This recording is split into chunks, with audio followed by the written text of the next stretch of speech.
All right, guys, you thought last week was crazy in the bad quarterback league. Wait until you see what happened this week. Top teams was a disaster because everyone forgot how to pick. And what happens when you forget how to pick? Yeah, you guessed it. You get featured on He's made a mess of it. Brought to you this week by Jay Cutler. He picked two negative teams.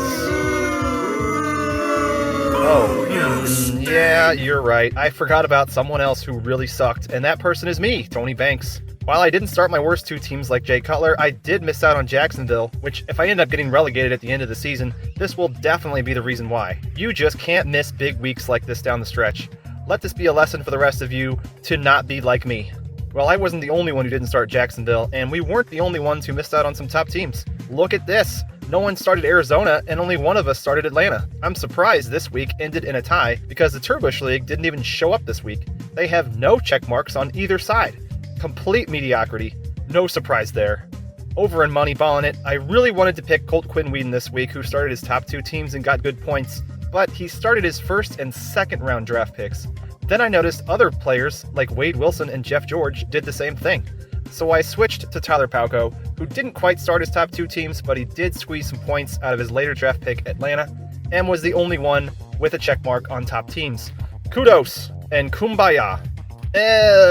Over in Relegation Watch 2019, we still have Katie McNowney putting along with a 12-point week.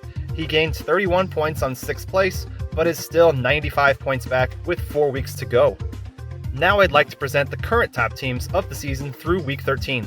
You all know I like to compare how people drafted at the end of the year, but why not take a look at it now? The big steal this season so far was people underestimating Cleveland's innate ability to suck, as they rank 4th this season in points, yet were drafted in the 3rd round in both leagues. Cincy and Tampa have also been minor successes, and then we have the huge 4th round steal, the Rams. Personally, I love to watch them suck after they left St. Louis, and they've been helping Johnny effing Moxon and Johnny Football remain at the top of the standings in their respective leagues. Over on the right, we get a glimpse of the worst 8 teams so far. No surprise is Mahomes at the top, but Baltimore definitely hasn't lived up to their second round expectations, putting a sour taste in McNown and Tebow Time's mouths. Only other thing to mention here might be Detroit, despite having an awful NFL record, and the only team on that list that isn't a playoff team. They are the 5th worst BQBL team to own.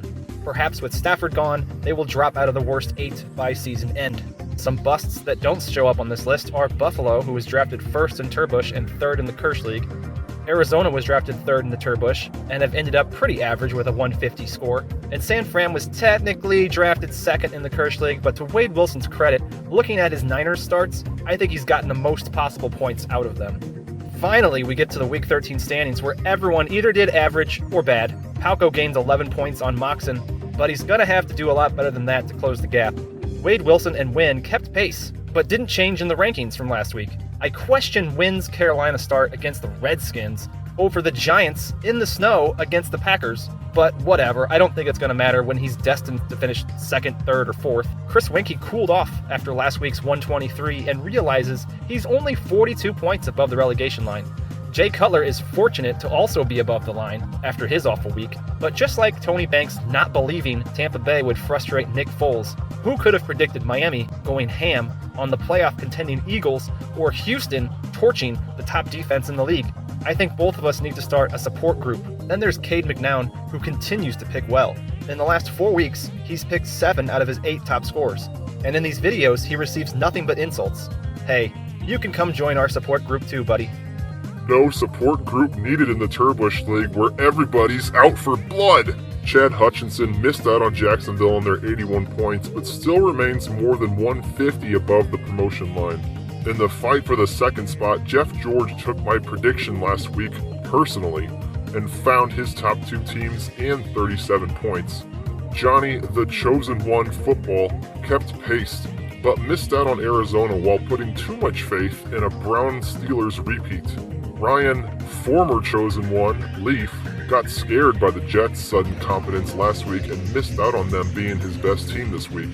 CQW gets the Turbush Ball of the Week after netting the top score, top 2 teams, and making me think he's got an outside chance at a comeback. Boy, that Oakland 101 2 weeks ago sure would have helped, but maybe you can get within 100 points by the end of the season, so we can all say, yep, that's what did it. I think Steve Brogan has accepted his fate spending another year in the Turbush League. Tim Tebow time doesn't want to talk and doesn't want to hear about what he did this week, and Jamarcus Russell is getting prepared for the XFL Bad Quarterback League.